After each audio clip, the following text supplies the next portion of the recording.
Hello friends, आज एक बहुत बड़ी चीज़ हुई है हम सभी लोगों के लिए, हमारे सभी फैकल्टीज़ के लिए, स्टूडेंट के लिए। वो है हमारी न्यू एजुकेशन पॉलिसी, जिसके बारे में हमें डिस्कस करना ही चाहिए।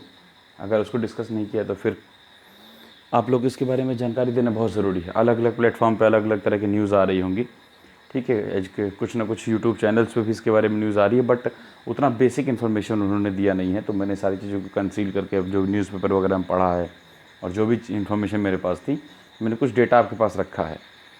देखिए, न्यू एजुकेशन पॉलिसी का है क्या मतलब। 1985 राजीव गांधी की जब सरकार बनी थी, तो 1985 के पहले जो पॉलिसी हमारी चलती थी कुछ अलग थी। 1985 में एजुकेशन पॉलिसी चेंज हुई, फिर कुछ हल्के फुल्के चेंजेस हुए थे 1992 में पीवी नरसिम्हा राव की सरकार में। बट एक मेजर रिफॉर्म जो हुआ है वो सीधा अब हुआ है, जिसकी प्लॉटिंग बहुत पहले हो चुकी थी। 2014-15 से ही सब चल रहा था कि हम लोग को ये चीज़ करनी है, और इसका जो फाइनल डेस्टिनेशन है वो 2040 तक का है, कि जो भी चीज़ें हमने यहाँ पर की हैं उसके आउटकम्स हमको 2040 तक क्लियर फॉर्म में दिखने लगेंगे, with each and every step. और आखिरी पर्सन तक भी समझ में आ जाएगा कि ये सक्सेसफुल है कि नहीं सक्सेसफुल है। ठीक है, 20 साल के अंदर सब कुछ क्लियर हो जाएगा। और जो उसमें कुछ बेसिक चीज़ें हैं वो मैं आपको बता देता हूँ। पहले 1985 के पहले जब जो एजुकेशन पॉलिसी थी, उसमें जो एचआरडी मिनिस्ट्री थी वैसी कोई मिनिस्ट्री नहीं हुआ करती थी। तब एजुकेशन मिनिस्ट्री ही होती थी, वही सारा काम एचआरडी मिनिस्ट्री का करती थी।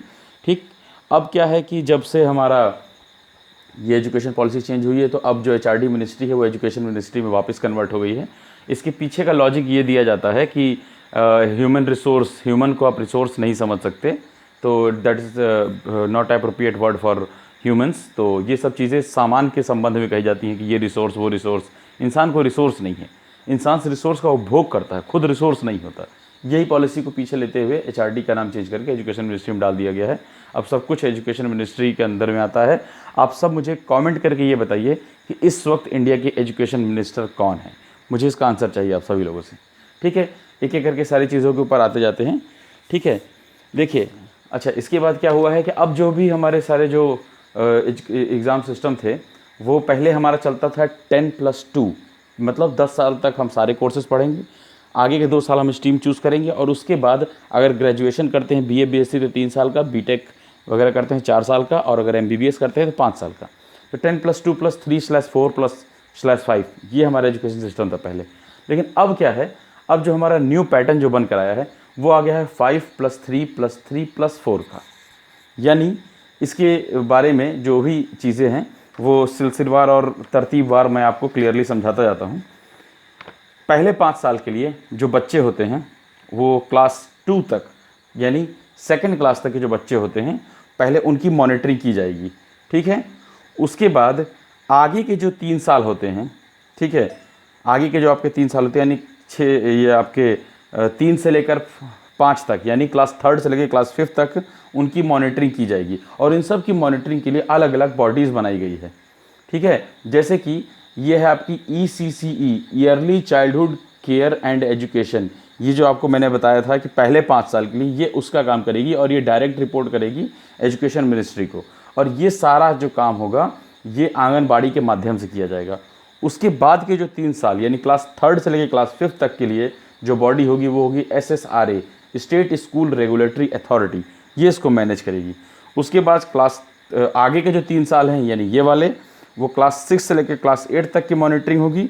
और फिर आगे के जो 4 साल हैं, यानी क्लास 9 से लेकर 12 तक के बीच की पढ़ाई को एक जैसा माना जाएगा, 9 to 12 तक की। और अब ये भी शायद चांसेस हैं कि आपको बोर्ड के पेपर साल में 2 बार देने को मिले, और बोर्ड का पेपर आपका ऑब्जेक्टिव भी होगा, सब्जेक्टिव भी होगा। और बोर्ड के पेपर आप थ्योरेटिकली जो आप लोग रट के पेपर दे देते थे पहले, अभी तक जो होता आ रहा था, जो हम लोग ने भी दिया है, आप लोग ने भी दिया है, अब वैसा नहीं होगा। अब आपका प्रैक्टिकल एप्लीकेशन बेस्ड पेपर होंगे आपके। ठीक है, तो उसका क्या मतलब है कि ऑब्जेक्टिव पेपर होगा, तो एक ये अच्छी चीज़ है। और प्रैक्टिकल एप्लीकेशन बेस्ड पेपर होंगे, इट मीन्स अगर आपने सिर्फ रट के पेपर दिया तो भूल जाइए कि पेपर में आप पास हो पाएंगे, जैसा कि अभी तक कागज़ों पे दिखाई दे रहा है। ठीक है, और एक और चीज़ है इसमें, रिसर्च को बढ़ावा देने के लिए, अब एक एक चीज़ें करके पॉइंट बाय पॉइंट बोलते चले जाते हैं, इसमें लिखा नहीं है, बोर्ड में जगह नहीं थी। यूएस की टैलेंट एजेंसी की ही तर्ज पर, जैसे रिसर्च टीम वहाँ उन लोग का होता है, नेशनल रिसर्च इंस्टीट्यूट होता है, उसी की तर्ज पर नेशनल एजुकेशनल टेक्नोलॉजी फोरम बनाया जा रहा है, NETF। ठीक है, ये उसी तर्ज पर बनाया गया है। और आपका जो हायर एजुकेशन होता है, पहले क्या होता था, हायर एजुकेशन के कई बॉडीज़ होती थी, यूजीसी होती थी, एआईसीटी होती थी। अब ऐसा नहीं है, अब सिर्फ एक ही बॉडी होगी जो हायर एजुकेशन को मॉनिटर करेगी। हमारी जो इंटर के 9th के पहले तक की जो शिक्षा होगी वो 3 लैंग्वेज बेस्ड पॉलिसी होगी। 3 लैंग्वेज मैंडेटरी होंगी, 3 लैंग्वेज आपको पढ़नी होगी, जिनमें कि संस्कृत की महत्ता को बनाए रखने के लिए संस्कृत को एक मैंडेटरी लैंग्वेज कर दिया गया है। कई ऐसे कॉलेजेस थे जहाँ पर पहले संस्कृत को हटा दिया गया था, अब उस चीज़ की महत्ता को बनाए रखने के लिए संस्कृत को भी इसमें इंट्रोड्यूस कर दिया गया है। यहाँ तक कि संस्कृत को आपको आगे भी पढ़ना पड़ेगा, यानी ये नहीं कि आप सिर्फ एजुकेशन आपने प्राइमरी लेवल तक पढ़ लिया, संस्कृत छोड़ दिया, आपको हायर एजुकेशन में भी संस्कृत को लेना पड़ेगा। अच्छा, एक इसके लिए एक चीज़ और कही गई है कि जो हमारे जो काफ़ी रेपुटेड इंस्टीट्यूट होते हैं लाइक आईआईटीज़ जो हैं, वो अब सिर्फ और सिर्फ टेक्नोलॉजी की पढ़ाई नहीं कराएंगे, उनको एक हॉलिस्टिक अप्रोच हैंडल करना पड़ेगा। हॉलिस्टिक अप्रोच का मतलब वो आर्ट पे, साइंस, आर्ट पे, कल्चर पे, इन सब पे भी इनको ध्यान देना पड़ेगा। और अब आर्ट हो चाहे फिजिकल एजुकेशन है, इस तरह का जो भी एजुकेशन होगा वो कोई एक्स्ट्रा सब्जेक्ट नहीं होगा, वो उसी में ऐड होगा। अगर आप चाहें कि आपने इलेक्ट्रिकल इंजीनियरिंग ली है और साथ ही साथ आपको म्यूज़िक पढ़ने का मन है, तो आप दोनों के दोनों एक साथ पढ़ सकते हैं, ऐसा कुछ मैंडेटरी नहीं है। हाँ, जो आपके परसेंटेज बैरियर होते थे कि 70% वालों को CS मिलेगा, 80% वाले को E मिलेगा, जो भी था, इस तरह के परसेंटेज बैरियर अब नहीं रहेंगे। जो होगा सबके लिए कॉमन होगा और आपके चॉइस बेसिस पे होगा। इट साउंड्स गुड एक्चुअली, ठीक है। इसके अलावा कुछ और चीज़ें हैं जो मैं आपको एक लाइन से बताता चला जाता हूँ। एक है आपका single common entrance exam for all colleges. पहले अभी जैसे क्या होता है कि IIT के लिए JEE होता है, पहले हमारे टाइम पे AEEE होता था, नीट का पेपर होता है। अब एक सिंगल कॉमन एंट्रेंस एग्ज़ाम होगा जिसको नेशनल टेस्टिंग एजेंसी NTA कहा जाएगा, जिसको नेशनल टेस्टिंग एजेंसी NTA जो है वो ऑर्गेनाइज़ कराएगी, सॉरी कहा नहीं जाएगा, NTA उसको ऑर्गेनाइज़ कराएगी। और ये पेपर देना कोई मैंडेटरी नहीं है आपके लिए, मतलब इस पेपर को आप दें ऐसा कुछ ज़रूरी नहीं है, बट ये है कि ये ऑप्शन है, आप चाहें तो इसको दे सकते हैं, ठीक है। और ये जो नेशनल टेस्टिंग एजेंसी है, ये किसके अंतर्गत काम करेगी? नीति आयोग के अंतर्गत। नीति आयोग का फुल फॉर्म क्या होता है, ये आप हमें कमेंट सेक्शन में करके बताएंगे। What is the meaning of NITI Aayog, और नीति आयोग को किसकी जगह पर लाया गया है, किस आयोग को भंग करके नीति आयोग का गठन किया गया है, ठीक है। ये 2 क्वेश्चन का आंसर, और जो पहले मैंने पूछा था कि हमारे शिक्षा मंत्री कौन है, उसका आंसर मुझे कमेंट सेक्शन में चाहिए, ठीक है। इसके अलावा और क्या है कि बोर्ड एग्जाम के पैटर्न के बारे में हमने आपसे बात कर ही ली है। अच्छा, एक चीज़ और हुई थी, वो था आपका कि काफ़ी पहले एक हमारे एक DP सिंह कमेटी रिपोर्ट बनी थी, UGC ने बनाई थी। DP सिंह कमेटी रिपोर्ट ने, UGC का मेन पर्पस ये था कि इंडिया के बच्चे जो हैं, वो जो टैलेंटेड स्टूडेंट होते हैं, वो बाहर अच्छे कॉलेजेस में पढ़ने के लिए जाना चाहते हैं, ठीक है। UGC ये चाहती है कि टॉप 100 यूनिवर्सिटीज़ जो वर्ल्ड की हैं वो इंडिया में आएँ, ठीक है। इंडिया में अपने सेक्टर खोलें, और जो बच्चे बाहर पढ़ना चाहते हैं उनमें वो यहाँ पर पढ़ें, और उनको जो फैसिलिटी दी जाएगी वो बिल्कुल वैसी ही होगी जैसे हमारे नॉर्मल यूनिवर्सिटीज़ को या प्राइवेट यूनिवर्सिटीज़ को या डीम्ड यूनिवर्सिटीज़ को दी जाती है, ठीक है। इसके लिए DP सिंह कमेटी ने एक रिपोर्ट बनाई थी, और उन्होंने एक पेपर कराया था जिसका नाम था ISET, यानी Indian socialist aptitude test. ISET, Indian socialist aptitude test, जिसके अंदर 5000 बच्चों ने लगभग भाग लिया था। और इस टेस्ट के अंतर्गत जो बच्चे शॉर्टलिस्ट किए गए थे उनको उसमें भेजा जाएगा, और वो यूनिवर्सिटीज़ जो हैं इंडिया में आएंगी, तो इंडिया का एजुकेशन सिस्टम अपने आप अपग्रेड करेगा, क्योंकि वो टॉप 100 यूनिवर्सिटीज़ अगर इंडिया में आ जाती हैं तो आप ये जान लीजिए इंडिया की एजुकेशन हब बन जाएगा, जैसे कि सऊदी अरेबिया इस वक्त कर रहा है। सऊदी अरेबिया को पता है कि बायोफ्यूल का आविष्कार हो चुका है, और कुछ समय के बाद एकदम से जो हमारे जो पेट्रोकेमिकल्स हैं और जो हमारे जो प्रीवियस मेथड हैं वो ऑब्सोलीट हो जाएंगे। तो वो धीरे धीरे क्या कर रहे हैं, अपने आप को एजुकेशन सेक्टर की तरफ मोड़ रहे हैं, कि अब वो जानते हैं कि जब दुनिया भर के बच्चे यहाँ पढ़ने आएंगे, यहाँ पर इकोनॉमी अपने आप बूस्ट करेगी। तो इसी तर्ज पर भारत भी ये चाहता है कि हमारे एजुकेशन सिस्टम बढ़े भी, और उसके साथ ही साथ हमारे तरफ जो बाहर से लोग पढ़ने आए, जिस तरह पहले होता था कि सिंधु घाटी जब हमारे पास तक्षशिला और वो थी, तो उस वक्त बाहर से लोग पढ़ने आते थे, तो वैसा ही कुछ कल्चर डेवलप करने की कोशिश की जाएगी।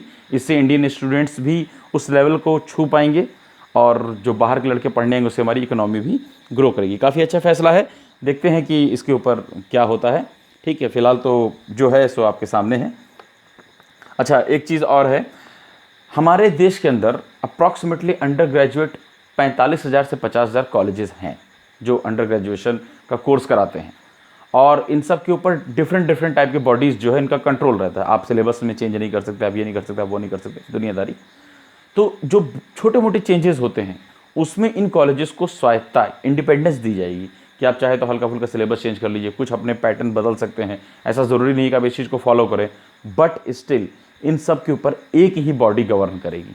ऐसा नहीं होगा, जैसे कि पहले बताया था कि यूजीसी का अलग मानक है, AICTE का अलग मानक है, और आप सबके मानकों को फिल कर रहे हैं।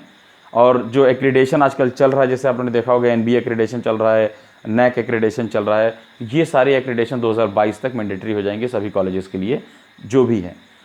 अच्छा, सबसे बड़ी चीज़ ये है कि हमारा एजुकेशन बजट जो है वो 4.5 या 6 अप्रॉक्सीमेटली, मैं एग्जैक्ट डेटा याद नहीं है, से बढ़कर 6% हो गया है, क्योंकि सरकार अब रिसर्च पे ध्यान देना चाहती है। तो सरकार का ये मानना है कि सरकार मतलब मैं किसी गवर्नमेंट का सपोर्टर नहीं, सरकार मतलब सरकार, तत्कालिक सरकार जो हमारी सरकार चल रही है, ठीक है। तो सरकार का ये मानना है कि हमको रिसर्च पे ध्यान देना पड़ेगा, उसके लिए उसमें काफ़ी इन्वेस्ट भी करना है। तो हमारी टोटल GDP का 6% अब वो एजुकेशन पे इन्वेस्ट करेगी और रिसर्च को बढ़ावा मिलेगा इससे। तो एक अच्छा फैसला है ये। और मोटे मोटे तौर पे तो सारी चीज़ें आपकी कवर हो गई हैं, जो चीज़ें हमको आपको बतानी थी। और बस एक चीज़ें और ये भी हैं कि हाँ, B.Ed के विषय में मैं आपको और बता दूं एक बात और, कि पहले जो था हमारा जो B.Ed के पेपर हुआ करते थे वो कैसे होते थे कि आपने पहले इंटर किया, इंटर करने के बाद 4 साल, मतलब इंटर किया, इंटर करने के बाद B.Ed किया जो भी था। अब होगा कि इंटर करेंगे आप, इंटर करने के बाद 4 साल का B.Ed, अगर आपने ग्रेजुएशन कर लिया तो ग्रेजुएशन करने के बाद 2 साल का B.Ed, और अगर आपने मास्टर्स कर ली तो उसके बाद 1 साल का B.Ed। यानी अगर मैं टेक्नोलॉजी के टर्म में बात करूं तो इंटर करने के बाद आप B.Ed करना चाहते हैं तो 4 साल लगेंगे, अगर B.Tech करने के बाद करना चाहते हैं तो 2 साल लगेंगे, और अगर आप M.Tech या M.E करने के बाद करना चाहते हैं तो 1 साल लगेगा B.Ed। और B.Ed का पेपर बेसिक लेवल में टीचर्स बनने के लिए आवश्यक है, वो आप सभी लोग जानते ही हैं, ठीक है। तो ये कुछ ऐसी इन्फॉर्मेशन थी जो मुझे लगा कि आप लोगों को देनी चाहिए, और यही है आपका निचोड़ न्यू एजुकेशन पॉलिसी को लेकर, ठीक है। इसके रिगार्डिंग अगर इसके अलावा आपके पास कुछ भी अपडेट्स हों तो आप कमेंट सेक्शन में डाल सकते हैं। और चलिए, स्टे सेफ एंड भाई इस चैनल को अपना लाइक, शेयर और सब्सक्राइब करिए। और हम क्या कह सकते हैं, पढ़ते रहिए बस, ठीक है। अब क्योंकि हम जो चीज़ का मोटो लेके चल रहे हैं उसके अंदर GS भी इंपॉर्टेंट है, और ये बहुत ही हॉट टॉपिक है और हम सबसे जुड़ा हुआ है, तो इसके विषय में चर्चा करना अति आवश्यक था, ठीक है। Stay safe, thank you so much.